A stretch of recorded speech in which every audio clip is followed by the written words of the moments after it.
Welcome back to my channel. I know it has been a while since I've posted anything, so I wanted to go over something real quick.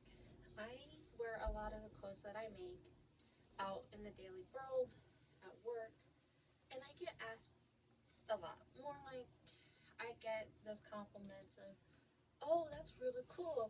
I wish I had the patience to do something like that. So I'm gonna just kind of walk over a quickly, we'll kind of figure this out together.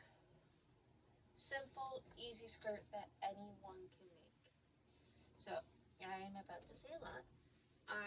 My waist is 37 inches. I am still losing weight. I'm drinking water. But what I'm gonna do today is actually make a ball gown, and I have a hoop skirt lying here on the floor.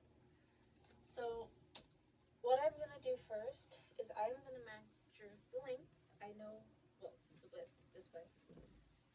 I know that this is more than long enough to cover the hoop skirt plus some more.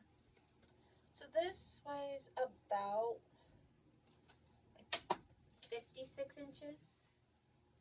So what I'm gonna do, and I work with a group, I am part of a group, an online sewing community that does things like this. That I can ask them questions, they help me with answers, they help me figure things out. I gotta talk to them and see if I can post about them on my YouTube channel, and if I can, I will put a link in the description of who I'm talking about. You've probably already heard about them. You probably already know who I'm talking about. I enjoy working with them. I absolutely am thrilled. I get to work with people who are more experienced, and I can work with one-on-one with things that I have problems with. So we know that this way is 56. So for the width, to make sure it goes around my hoop skirt, I'm going to measure this way until I hit 56, which I've already kind of started to do. Then, once I find that, I'll mark it, but then I'm going to just do it again. That way I can make sure I have the fabric, so that if something goes wrong. Now the reason why I'm trying to get a whole bunch of this fabric left over after making the skirt part is I plan on making a shirt that matches. And I need the same kind of fabric. I only have what's in my hand. So I finally found 56 again over here. What I'm actually going to do is grab a red marker, and I'm just going to add 2 inches for seam allowance. And I do this because depending on the day and my sewing machine, whether or not it wants to behave, I like giving myself about 2 inches in seam allowance on stuff like this, especially because I know I'm gonna mess it up cutting and whatnot. So I'm gonna find that red mark and grab the one pair out of the 10 or 15 that I own of scissors. I know a shirt, and I'm just gonna make about, I don't know if you can see that, about this big of a cut. And then simple brute force. That's all I'm gonna do. Just brute force it all the way down. Now, depending on who you are and how much experience you have with sewing or not, this is completely optional for you. But for somebody who's just starting, I would bring your seams together so that the outside of the fabric is in, and then I would pin all up and down the seam and then sew it. A good rule of thumb is for sewing is you want about half an inch of seam allowance, especially if you're starting out, so if you don't mess things up like badly like me. And since I'm just experimenting right now, that's kind of why I gave myself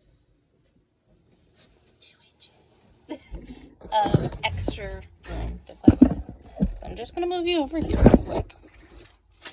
If I seem still barely awake, because, yeah, I am. So while I get my sewing machine somewhat together, as you can kind of tell, you are in a very messy sewing room. I'm still organizing and cleaning and trying to get my life around. It has been eons since I've done anything with this room. So, kind of when you start out, all I do when I'm starting out with sewing of any sort is I like to just pretty much the simplest skirt you can make is make a tube. Take a piece of fabric, and just make it big like tube. Find the width, not the width, I keep saying that wrong, the length to where you want it plus a couple inches, and then pretty much make a big rectangle. Take the length, times it by 2, sew the seam, that one seam together. Then I like to fold over the top and bottom edges. That's why you need a couple inches. It's 1/2 inch and then another 1/2 inch. So it's about 1.5 inches. That you roll twice. You sew that around. Don't worry about it showing on the front or not. You can always cover that up later.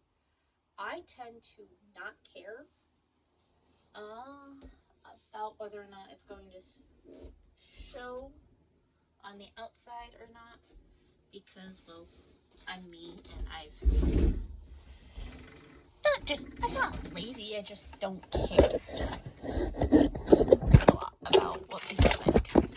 You can do invisible seams for hemming, and that's kind of what I do with more really nicer stuff. But for this, don't worry about it. So, I am going to quickly sew this, and I will probably edit this out later, but that's me. So I'm just gonna grab my fabric. I need edges, and I'm just gonna do about 1/2 inch. Do a 1/2 inch seam. Maybe, if I can find the pedal to my sewing machine. But I wanted to, while I'm doing this,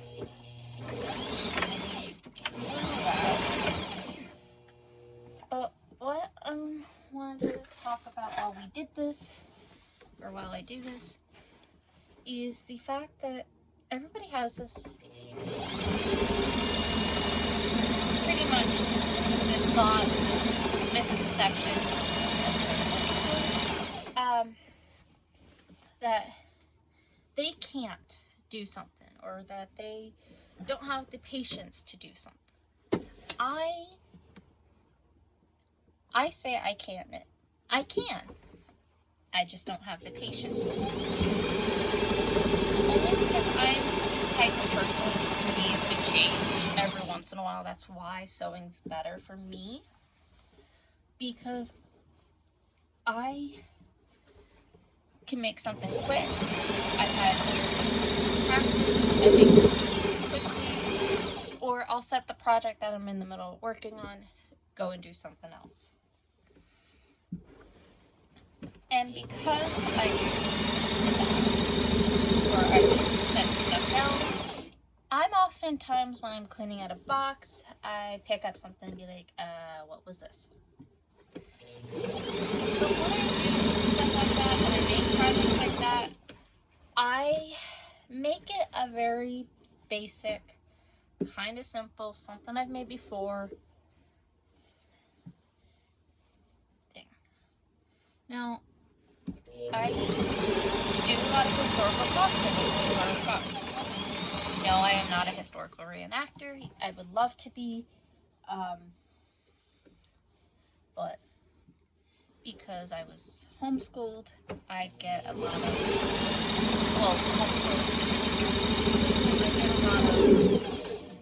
I get denied a lot of things because of it. Now, when you're like me and you do things like what I do,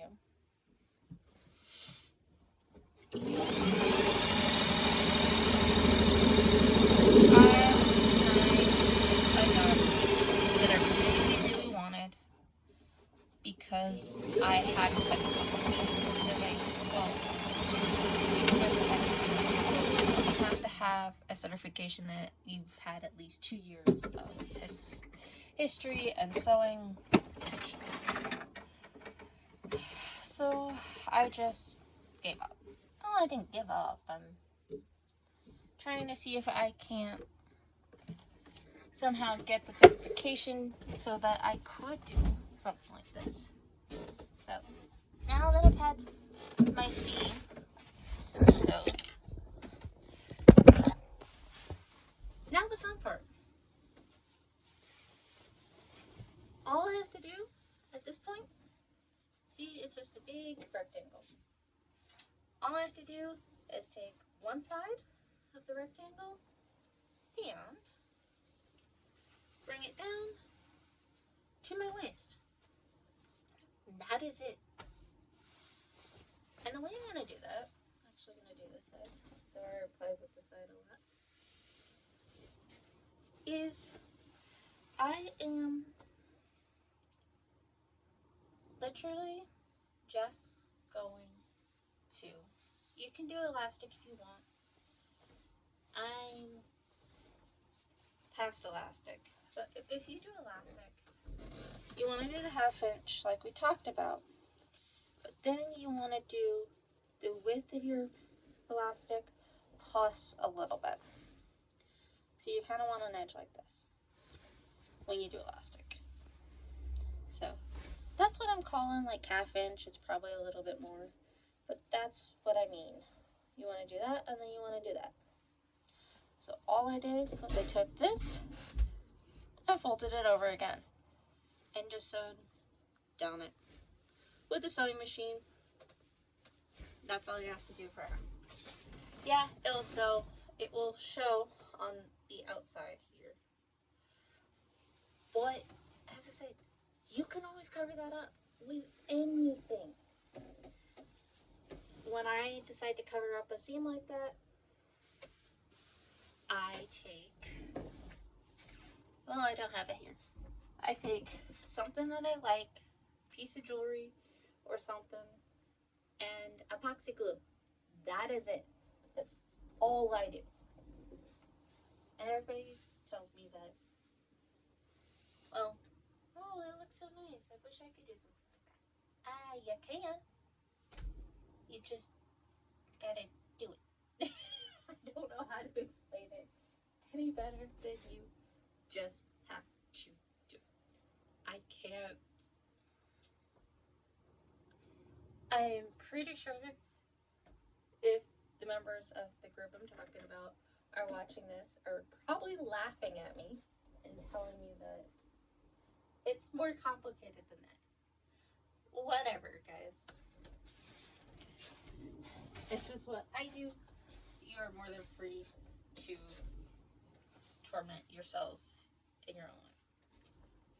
So I'm actually now just going to find my pattern pieces. I found one. I just need to find the backside. And I just did this pattern so I know what I need to change. And as you can tell, I have stuff everywhere. But I also wanted to talk about my last video. The one where I kind of went on a rant about everything. I know I should apologize for that, but I'm not going to. If it offends you, I am sorry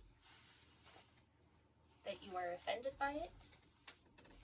But as much as I would love to blow up on YouTube or TikTok and become a creator so more people are actually seeing this content and I can actually start getting paid for this, as much as I would love that, I'm also not going to sugarcoat me.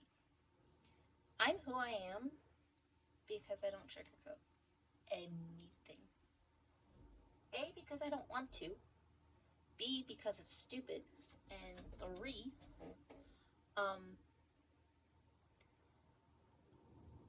I've watched so many creators who've, on YouTube, who blew up, they sugarcoat, they blew up, and then they ended up having to make an apology video. They make an apology video and go, I'm so sorry, I haven't been honest, this is not who I am.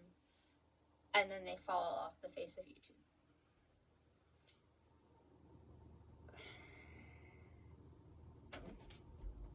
And it's those, I still am subscribed to them, I still watch their videos, because I loved watching them, they were funny, I enjoyed them. But there's a difference between being yourself and then there's sugarcoating and hiding and not being truthful. And I've realized that what I wanted to do with my channel is to be very outspoken and just be myself. Because before I started YouTube, I was very much, I sugarcoated me, I didn't let people see who I was, and that took a toll on my mental health. This is why I sew now, to allow my mental health to come out of the shadows and I can be as weird and as quirky as I want. I know I haven't posted many music videos. I'm actually trying to learn a song from the musical Epic, I think it's called. But I'm trying to learn one of the songs by it that I really love. I'm also trying to actually learn a song from Hamilton that I want to be able to sing. And as soon as I can get those, as soon as I learn those and I can sing them without thinking about them, start to finish, I want to make a couple videos of those because I have really cool ideas for the characters in those scenes that those songs are from, and I am kind of actually working on on one right here. There's a costume behind this one. This is for something else, but that green costume is for one that I am really excited about because I wanted to I grew up reading the Odyssey book because that's one that we had to read for school and I really loved it, and I want to put my spin on one of the characters from the Odyssey. I don't care if this upsets a lot of you, but I wanted to bring what I pictured of this character when I read the book, The Odyssey. Growing up, it was one of my favorite books, and still kind of is. So while I'm on a tangent talking about books, if you guys have any good historical books that you think I might enjoy, you know, leave it in the comments. I love historical fantasy fiction only because of, well, I'm a nerd. If you haven't figured this out by now, welcome to my channel. I am the biggest history nerd you will ever meet. I absolutely love the YouTube channels on here, like Tasting History with Max Miller. He's one of my favorites that I watch because he does what I am too scared to do. I made out of a book. Let's see if I can find the book real quick. I made a recipe. Oh, I don't know if you can see this. Hello. This is called The Last Silk Dress by Anne Rinaldi, one of my favorite authors growing up. But I actually made a recipe out of this, and ever since then I have been too scared to make another one. Only because that one's very, it was one of those where it was written in a language that not many, and unless you know that part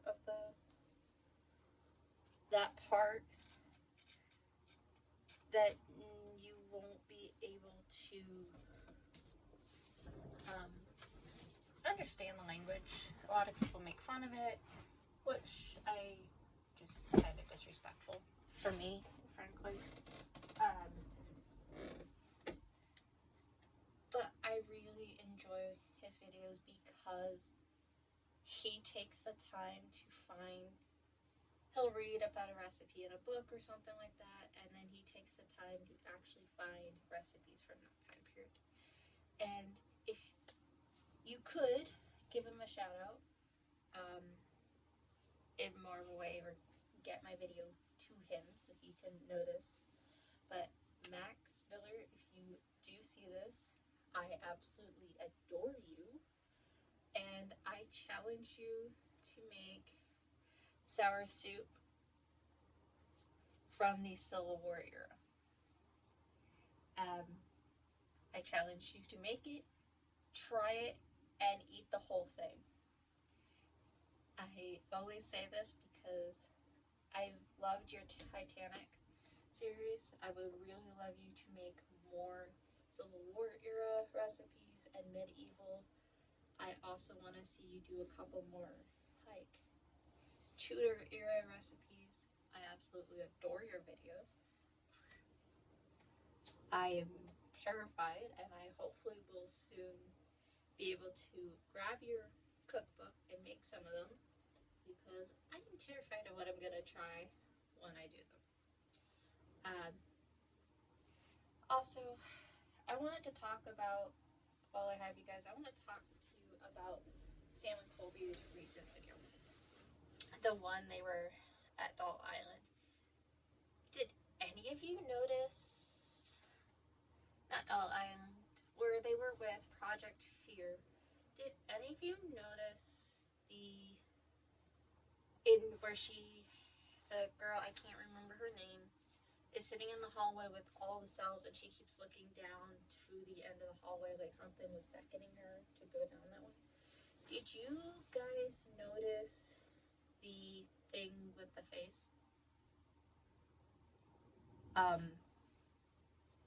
Did you guys see that face there in one of the cells? It kind of had this like wicked smile, or was that just me? Did you notice it? Very interested.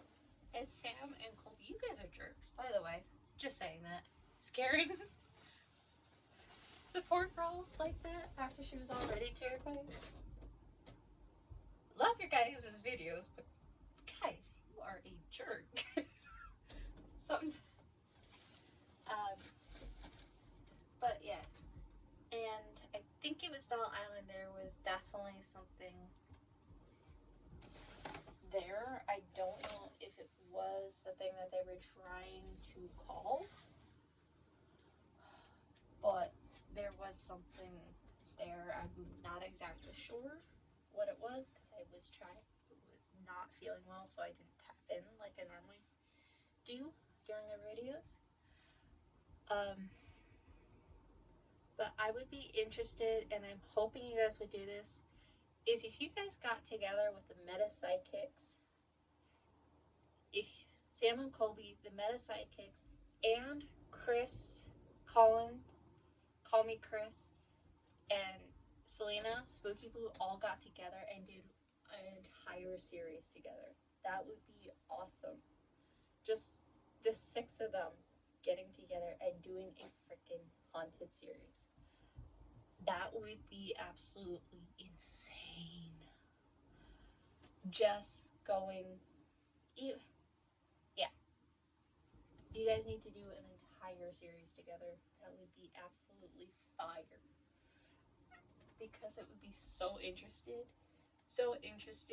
for me, and I think most of you agree with me, to see the Meta Sidekicks and Selena and Chris and then Colby's empathy all like tap into the same.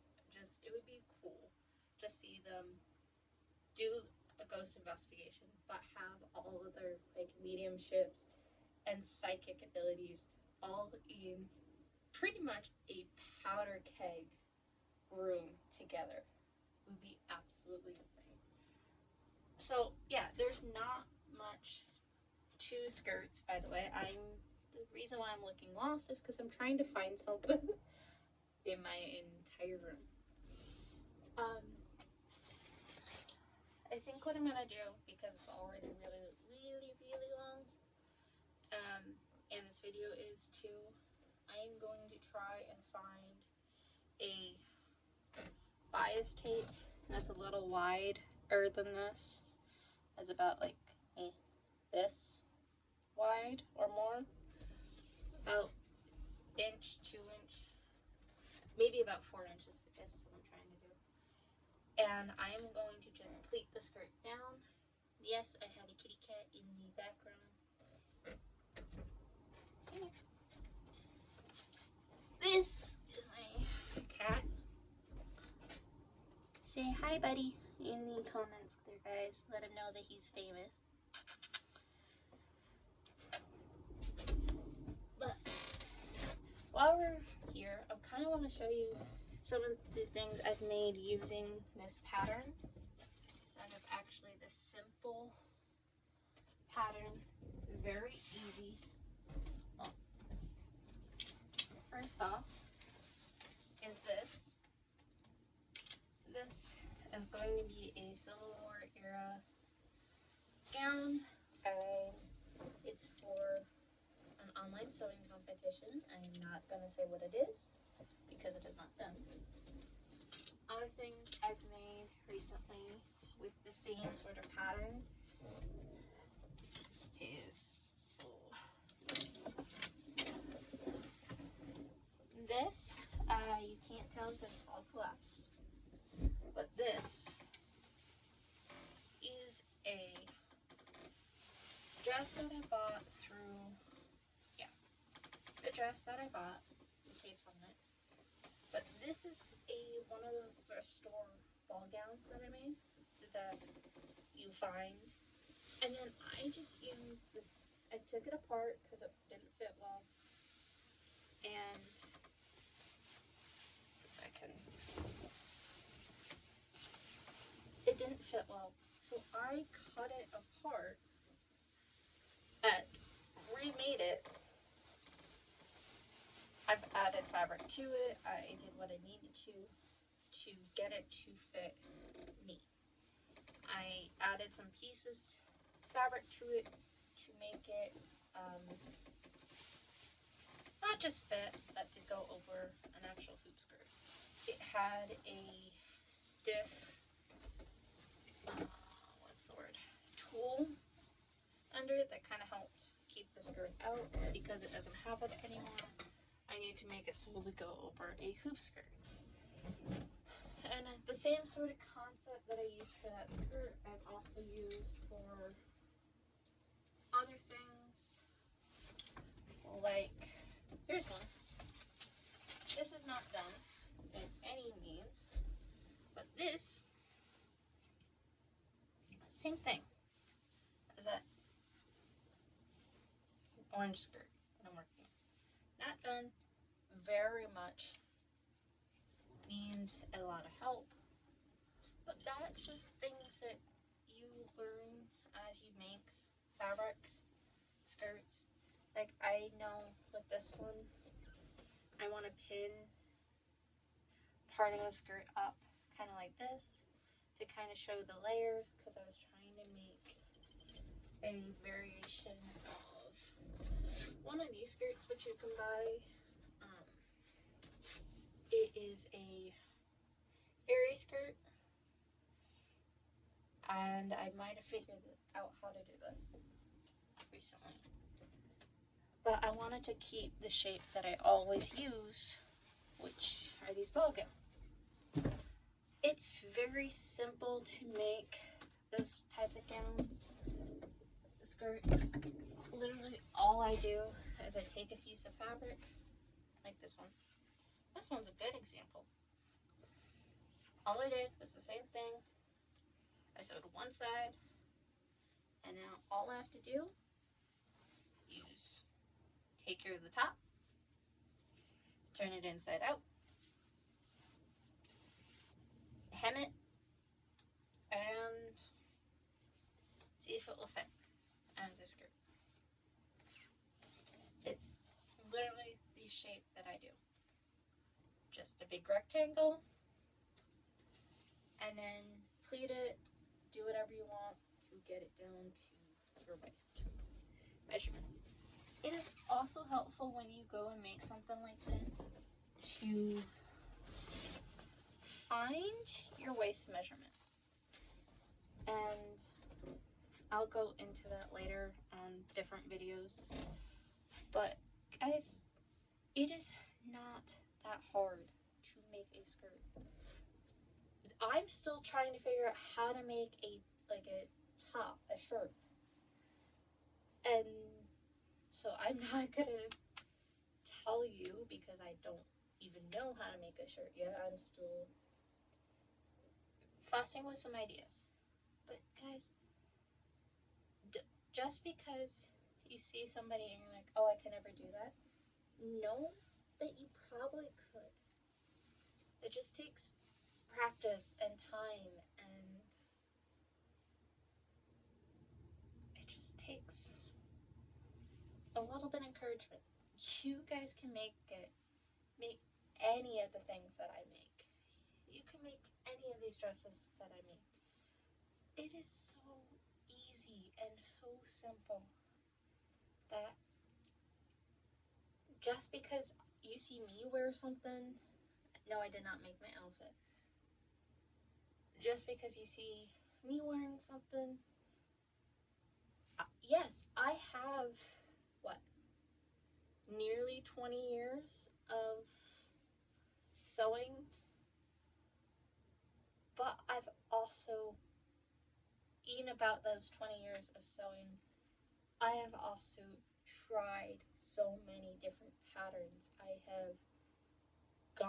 I started something with just a big rectangle like I'm showing you, threw some elastic on it that was my waist measurement plus an inch, and called it good.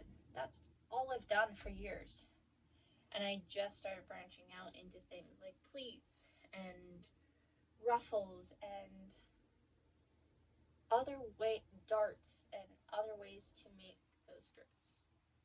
So I hope this encourages you guys to,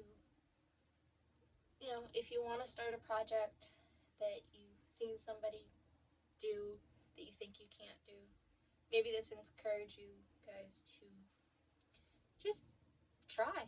Don't put any pressure on yourself. Just pick something up. Try it.